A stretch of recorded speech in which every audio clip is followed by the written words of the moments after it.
réalisé qu'il n'y avait plus d'issue. L'homme grimpa soudain sur le toit du bus scolaire.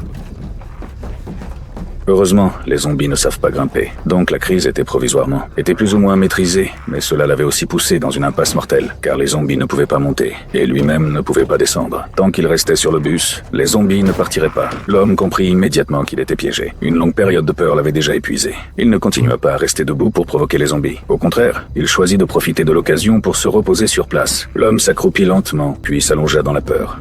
Être qu'après s'être endormi, les zombies partiraient d'eux-mêmes. Mais lorsqu'il rouvrit les yeux, il constata que la situation n'avait pas changé. Les zombies étaient toujours en train de monter la garde sous le bus. Voyant que rester sur le toit du bus n'était pas une solution, il devait s'échapper rapidement avant que les zombies ne le remarquent. Il se déplaça lentement et prudemment vers l'avant du bus, en essayant de contrôler le bruit de ses mouvements, en marchant aussi silencieusement que possible. Chaque pas était extrêmement prudent. Lui seul savait à quel point ce zombie était dangereux. Mais au moment où il allait toucher le sol, un accident se produisit.